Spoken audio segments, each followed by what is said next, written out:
Des millions de personnes dans le monde entier sortent dans les rues et sur les toits pour observer cet étonnant phénomène cosmique. Une autre planète, juste à côté de la Lune, grosse et rouge. Au début, tout le monde est excité. Mars qui sort de nulle part a un effet étrange sur l'humanité. Tout comme la Lune peut affecter l'état psychologique et physique de certaines personnes, la visite inattendue de Mars amène les gens à se comporter de façon assez étrange. Chaque nuit, le ciel est éclairé par la lumière blanche de la Lune et la lueur rouge de Mars. Beaucoup de gens ressentent une sorte d'insomnie instantanée. Certains arrêtent même de boire du café car ils ne se sentent plus fatigués.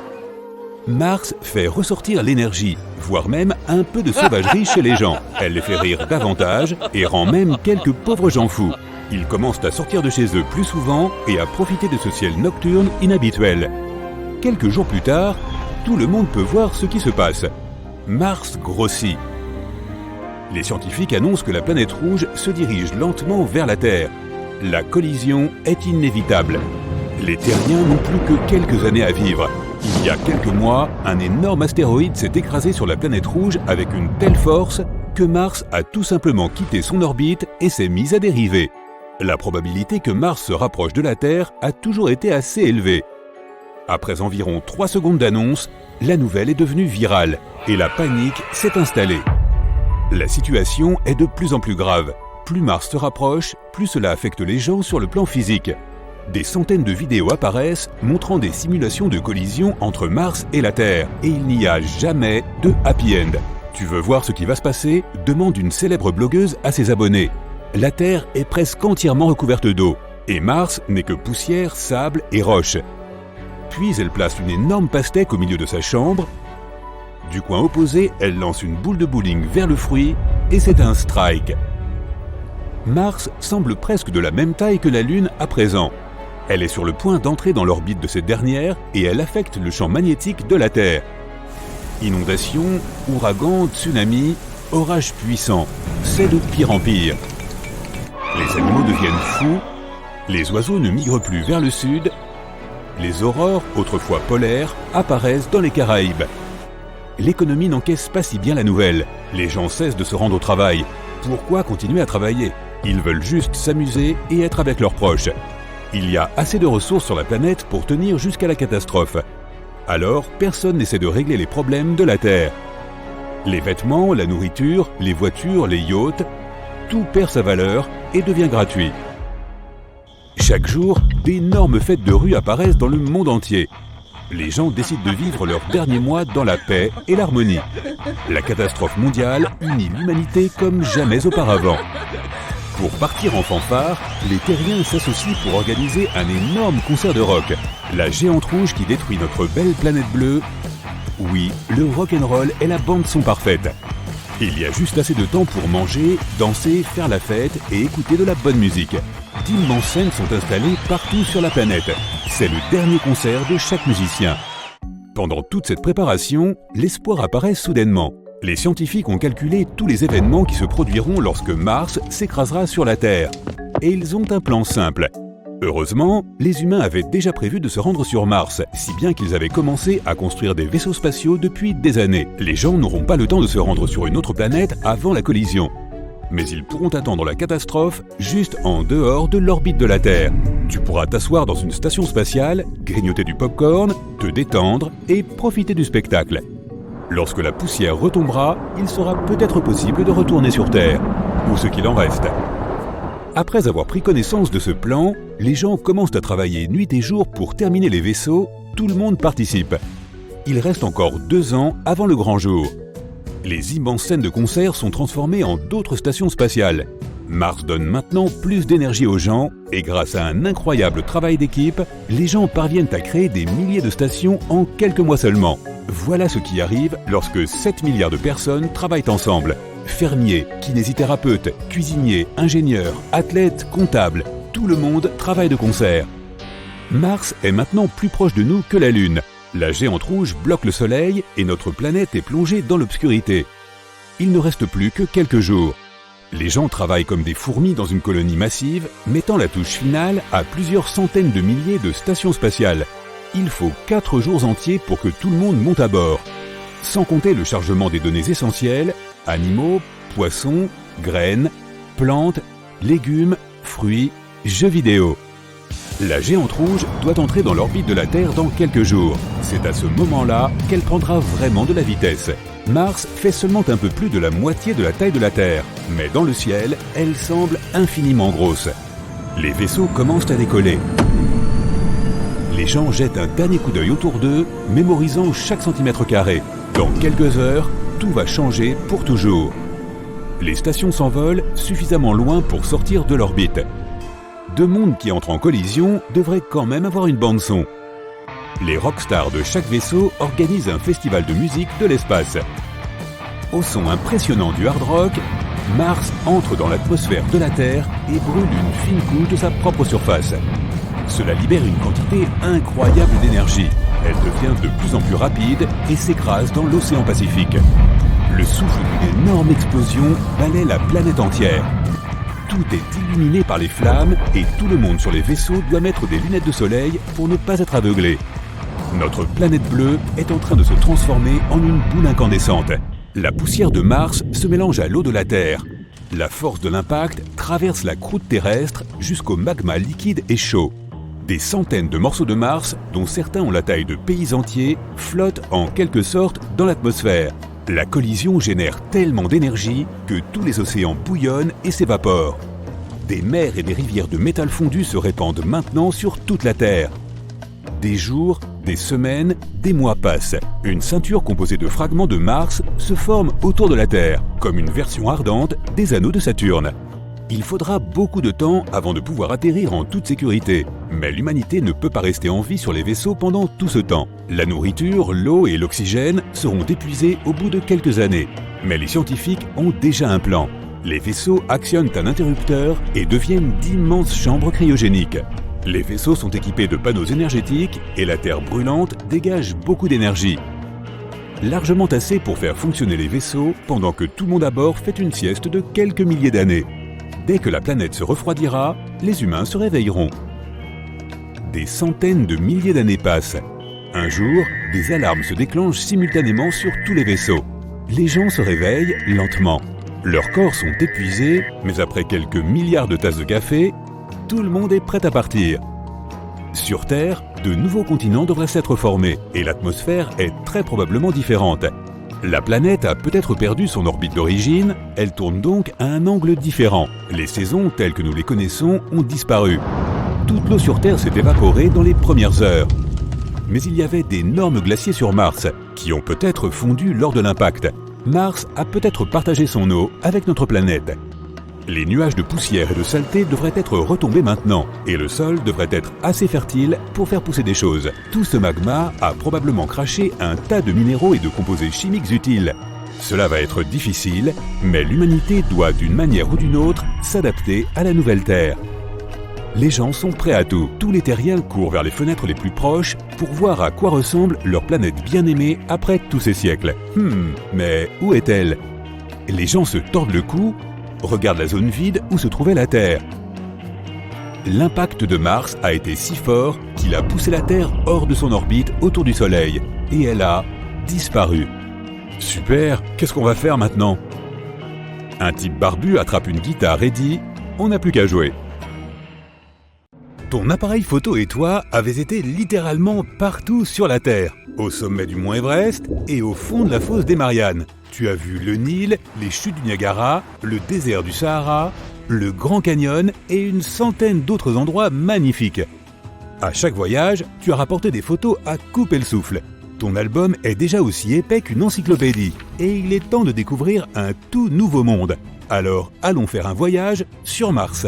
Tu es assis dans une rutilante fusée ultra moderne. Le compte à rebours est lancé en vue du décollage. Cela peut sembler être un événement important, mais désormais, avec la technologie moderne, c'est pratiquement comme un trajet en bus.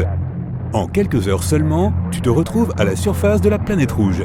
Il est temps de se diriger vers la première destination touristique de Mars, Olympus Mons. Il est de la taille de l'État d'Arizona et mesure 25 km de haut. C'est 3 fois la taille du mont Everest. Et c'est la plus haute montagne de tout notre système solaire. En fait, c'est même plus qu'une montagne, c'est un volcan géant. Cette gigantesque montagne s'est formée lorsque des torrents de lave sont montés à la surface, ont dévalé les pentes du volcan et se sont lentement refroidis. Les couches de sol les plus fraîches ont environ 2 millions d'années. Les scientifiques n'excluent donc pas la possibilité que ce volcan se réveille un jour. Espérons que tu ne seras pas trop près quand il entrera en éruption. Il y a des statues de divinités grecques partout. On trouve notamment Apollon, Athéna et Artémis. Et là, c'est Zeus et Poséidon. Dans les mythes antiques, ces divinités vivaient sur le mont Olympe, en Grèce. Elles ne sont pas naturelles, bien sûr. On a construit ces monuments pour attirer plus de touristes. Il y a même de nombreux stands de souvenirs où tu peux acheter un t-shirt avec un motif de foudre en l'honneur de Zeus. Tu prends ta première photo sur Mars et tu passes à l'endroit suivant. C'est un complexe de 12 volcans géants. Certains d'entre eux atteignent presque la hauteur de l'Olympe. C'est comme si tu empilais 60 Empire State Building les uns sur les autres. Ils sont si grands parce que la gravité est beaucoup plus faible sur Mars que sur Terre. Il n'y a pas autant de force qui les tire vers le bas. Donc, ils peuvent s'étirer beaucoup plus haut que tout ce que l'on peut trouver sur Terre. Tu te sens plus léger que jamais et tu peux soulever des objets 3 fois plus lourds que sur Terre. Il est facile de comprendre pourquoi les volcans sont si grands quand tu prends une impulsion et que tu bondis à 2 mètres dans les airs. Ces volcans sont en éruption depuis près de 2 milliards d'années. C'est presque la moitié de l'âge de notre planète. C'est d'ailleurs une autre raison pour laquelle ils sont devenus si grands.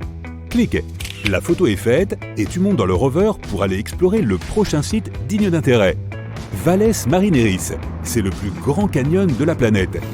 Il est plus long que la distance entre New York et Miami et il est 4 fois plus grand que le Grand Canyon. On ne sait pas exactement comment il est apparu, mais la théorie la plus crédible suggère que c'est à cause de la lave qui a poussé la croûte vers le haut en se déplaçant sous terre. Avec le temps, ces vallées se sont transformées en un énorme canyon, baptisé Valles Marineris.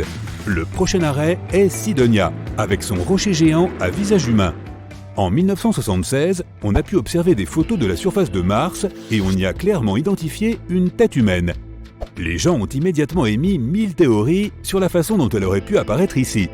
Mais toutes ces amusantes spéculations ont pris fin lorsque de nouvelles photos ont été prises en 2011. Ces photos plus claires ont montré que les yeux, le nez et la bouche n'étaient que des ombres qui ne pouvaient pas être distinguées nettement sur l'image originale de mauvaise qualité. En fait, ce n'est qu'une colline, beaucoup moins excitante vue de près. N'oublie pas ta veste chaude pour la prochaine étape, il s'agit du pôle Nord. Assure-toi aussi de bien tenir ton appareil photo, il y a beaucoup de vent par ici. La glace que tu vois est du dioxyde de carbone, qui a cet aspect à cause des températures extrêmement basses. Il peut faire jusqu'à moins 143 degrés Celsius ici. Ce froid et le champ magnétique du pôle sont responsables des vents forts qui soufflent sur toute la planète. Il y a même des geysers au pôle sud. Au printemps, quand il fait plus doux, des jets de dioxyde de carbone se précipitent à la surface, emportant avec eux la poussière et le sable. Vite, prends une photo. Selon diverses études, il y aurait un lac souterrain aussi large que la baie du Delaware à 1 km sous une épaisse couche de glace. Passons au cratère de Gale. C'est là que le rover Curiosity a atterri en 2012. Et voici sa réplique. Ce petit bonhomme étudie la surface de Mars depuis des années et y a trouvé des traces d'eau évaporée. Cela signifie que Mars pourrait avoir abrité la vie dans le passé. Le rover a également trouvé de nombreuses traces de molécules organiques ainsi que du méthane gazeux. Il pourrait provenir de microbes et d'autres êtres vivants, mais on n'en sait pas encore assez pour l'affirmer avec certitude. L'existence de vie sur Mars n'a pas encore été confirmée, mais il est excitant de penser qu'il y a pu y avoir de vrais martiens vivants à un moment donné. Tu prends un selfie comme si tu tenais Curiosity au bout de ton bras. Super, le taxi martien est déjà là pour toi et tu te diriges vers Medusae Phossae. Beaucoup de gens pensent que ce pourrait être un site de crash extraterrestre à cause de l'apparence étrange de ces roches. Bien sûr, ce n'est pas vrai. Les scientifiques suggèrent que des volcans sont en éruption ici depuis des années. La lave s'est refroidie pour former des roches et les vents forts leur ont donné des formes étranges. Tout ce dépôt volcanique couvre une surface équivalente à la taille d'un 5e des États-Unis. Et voici un endroit qui a rendu les géologues nerveux et les a même un peu effrayés. Le cratère de Hell et les lignes de ses pentes. Des études ont montré que cet endroit s'humidifiait, ce qui signifie que de l'eau pourrait y circuler. Mais on a ensuite déterminé qu'il s'agissait de ruisseaux de sable sec. Les scientifiques craignent que cet endroit puisse abriter des microbes extraterrestres. Donc, il ne faut pas s'en approcher de trop près. Un autre endroit mystérieux pour les touristes sur Mars sont les dunes fantômes. Dans les temps anciens de cette planète, il y avait des dunes de plusieurs dizaines de mètres de haut, mais elles étaient alors recouvertes par l'eau ou la lave.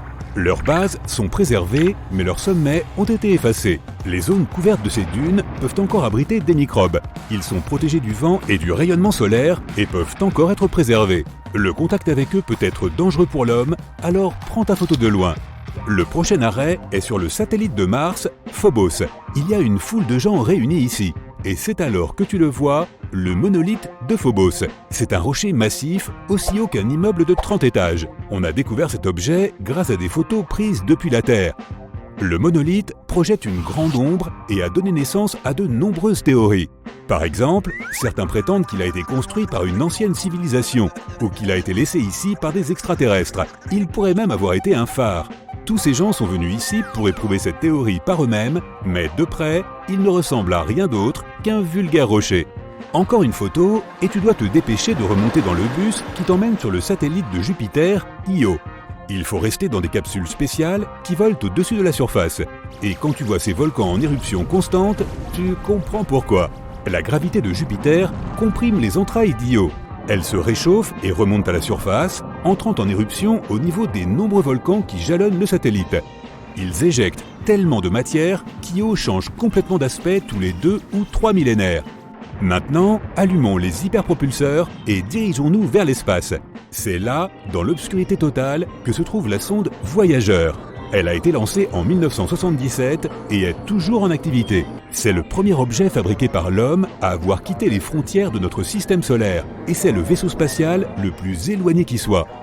Voyageur transporte un disque d'or avec un message pour les civilisations extraterrestres. Ce disque étonnant contient des images de paysages, d'habitants et d'animaux de la Terre, ainsi que divers sons et musiques. Malheureusement, il lui faudra plusieurs milliers d'années pour atteindre le système stellaire le plus proche, donc il est peu probable que nous ayons des nouvelles des extraterrestres de sitôt. Tu prends des selfies et tu passes à l'étape suivante de la visite. Ici, à 1000 années-lumière de la Terre, se trouve un trou noir. C'est l'objet le plus mystérieux et le plus lourd de l'univers. Il pèse autant que le Soleil, mais il est beaucoup plus petit. Il est si lourd qu'il attire absolument tout, même la lumière. Le trou noir n'est donc pas vraiment noir, il n'a pas de couleur du tout. On ne peut l'observer que de très loin car il courbe l'espace-temps. Plus tu t'en rapproches, plus le temps passe lentement. Si tu voulais voler juste une seconde plus près de lui, des semaines ou même des mois s'écouleraient sur Terre pendant ce temps. Suivant la tradition, tu jettes une pièce de monnaie dans le trou noir et tu continues ton voyage à travers le cosmos lointain. Sur le chemin du retour, tu dois t'arrêter à un endroit emblématique de la Lune. Ici, dans la mer de la Tranquillité, il y a un parc d'attractions entier près du site d'alunissage d'Apollo 11. C'est là que le premier humain a posé le pied sur la surface de la Lune. La première empreinte de botte de Neil Armstrong est toujours là, comme preuve à la surface. Elle a été faite en 1969, mais elle est restée identique depuis toutes ces années. Des centaines de vaisseaux spatiaux décollent de la surface de la Terre et se dirigent vers Mars.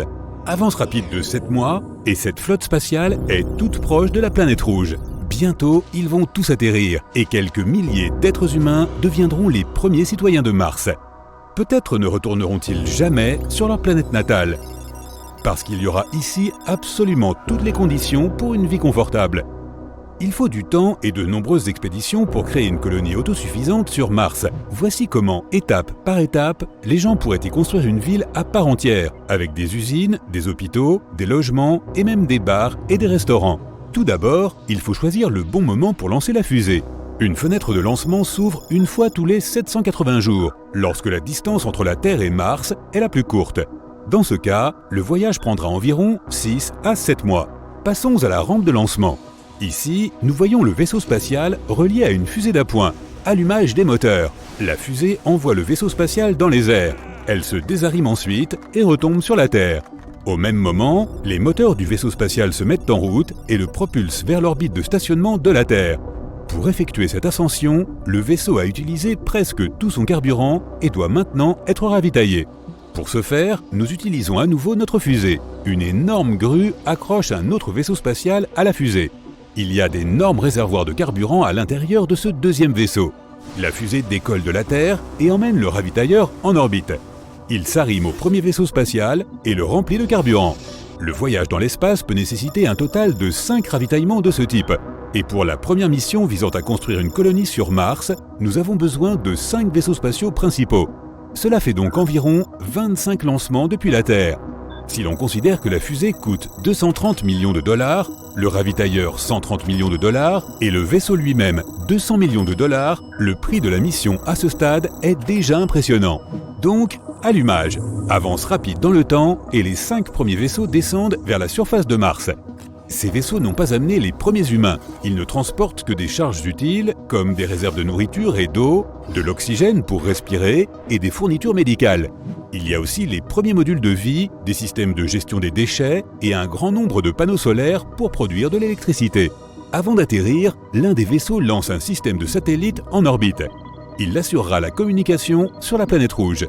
Les robots commencent leur travail sur Mars. D'abord, tout un tas de petits rovers s'alignent et déplient des panneaux solaires. Leur surface totale atteint la taille de 7 terrains de football. Ils sont beaucoup moins efficaces sur Mars que sur Terre. Les fréquentes tempêtes de sable recouvrent la surface des panneaux. Mais en même temps, les vents forts de la planète rouge aident aussi à balayer tout ce sable. D'autres rovers, équipés de puissantes foreuses, commencent à chercher de l'eau dans le sol martien. Lorsqu'ils trouvent de l'eau, les gens commenceront à produire du carburant. Nous combinerons le dioxyde de carbone de l'atmosphère avec l'eau extraite à une température élevée et sous haute pression. Cela permettra d'obtenir du méthane pour les fusées et de l'oxygène pour respirer. Depuis février 2021, le rover Perseverance de Mars teste la technologie d'extraction de l'oxygène.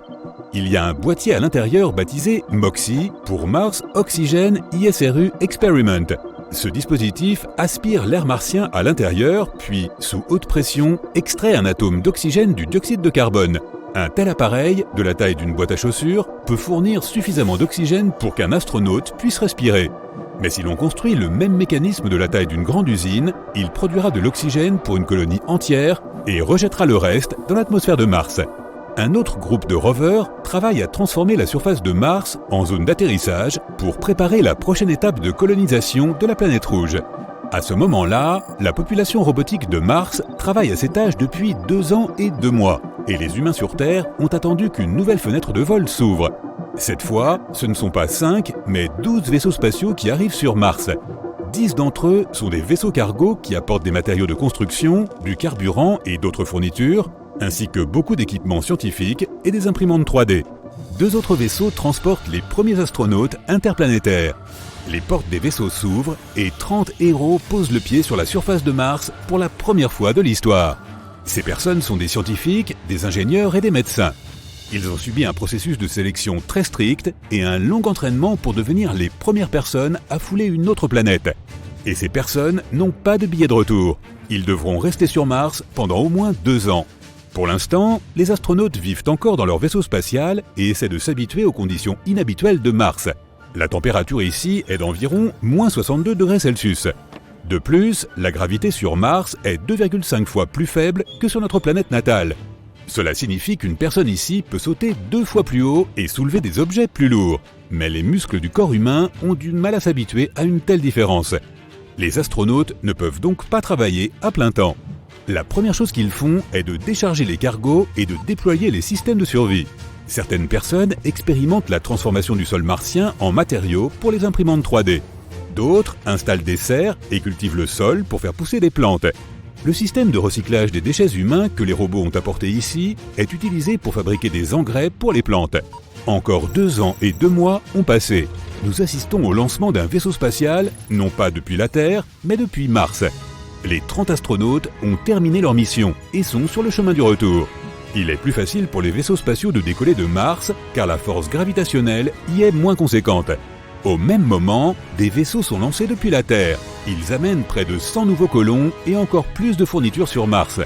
Lorsque cette flotte spatiale arrive sur la planète rouge, les astronautes peuvent goûter les premiers aliments cultivés ici. Les imprimantes 3D commencent à construire des maisons sur Mars. Elles impriment des enveloppes extérieures à partir du sol martien et de déchets végétaux. Ces coquilles protégeront les habitations des radiations solaires et des vents violents. À l'intérieur des coquilles, les gens construiront des maisons permanentes, gonflables et équipées de modules apportés directement depuis les vaisseaux spatiaux. Ces maisons ont des plateformes d'habitation, des plateformes de recherche et des centres de communication. La construction se poursuit pendant 2 ans encore, jusqu'à ce que la prochaine fenêtre de vol s'ouvre à nouveau. Certains astronautes quittent Mars, mais de plus en plus de personnes viennent ici à chaque nouvelle mission. Ils ne vivent plus à bord des vaisseaux spatiaux. Il y a des maisons souterraines confortables et des abris imprimés en 3D. La plupart des aliments sont déjà produits sur Mars. Une nouvelle génération de robots travaille avec les agriculteurs. D'autres robots aident à construire encore plus de maisons pour accueillir la population humaine toujours plus nombreuse. Encore 2 années se sont écoulées. Diverses agences spatiales lancent leur mission vers Mars. Il y a plus de gens, plus de matériel scientifique et même des aquariums avec des poissons. En 2035, Mars et la Terre sont à une distance record. Les gens envoient donc une énorme flotte de vaisseaux avec des astronautes et des matériaux de construction. À ce moment-là, la colonie humaine ressemble à une petite ville, avec de nombreux dômes interconnectés. Ses habitants ont déjà commencé à construire un réseau souterrain de tunnels pour se déplacer entre les maisons, les laboratoires et les usines. Ils ont également construit le premier hôpital. 2 ans plus tard, la population de Mars atteint la barre des 1500 habitants. Presque toutes ces personnes deviendront des résidents permanents de la planète. 4 ans et 2 autres fenêtres de lancement plus tard, le premier restaurant ouvre ses portes. La construction d'une centrale nucléaire commence également. Une fois qu'elle sera terminée, les Martiens n'auront plus besoin d'un approvisionnement constant depuis la Terre. D'en haut, la colonie ressemble à une petite ville. Il y a une section agricole, où l'on cultive de la nourriture, une section d'habitation et une zone industrielle. Et à chaque nouvelle mission, les gens apportent de plus en plus de panneaux solaires. Désormais, leur surface totale équivaut à des dizaines de terrains de football. Tout cela permet aux astronautes de se sentir comme chez eux. De plus, ils n'ont pas besoin d'attendre les réserves de nourriture de la Terre. 20 ans de colonie humaine sur Mars. La population est maintenant d'environ 30 000 personnes. Les travailleurs commencent à faire venir leurs familles sur Mars. Les premières écoles sont construites. 30 ans plus tard, la population compte déjà plus de 100 000 habitants.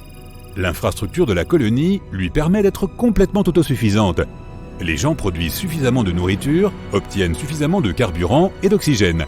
À ce moment-là, les premières plantes commencent à pousser dans le sol martien. Il y a de plus en plus d'oxygène dans l'atmosphère de la planète, les arbres plantés dans les serres y contribuent. L'effet de serre dû à toute l'activité humaine contribue à réchauffer la surface de Mars, ne serait-ce qu'un peu. Les gens doivent encore porter des combinaisons spatiales lorsqu'ils vont à l'extérieur. Il faudra encore de nombreuses années avant que les gens puissent respirer sur Mars comme ils le font sur Terre. Petit à petit, des rivières et des lacs apparaîtront. Des plantes vertes couvriront la plupart des terres. Et alors, les habitants de Mars pourront sortir sans masque à oxygène et considérer la planète rouge, désormais verte, comme leur maison.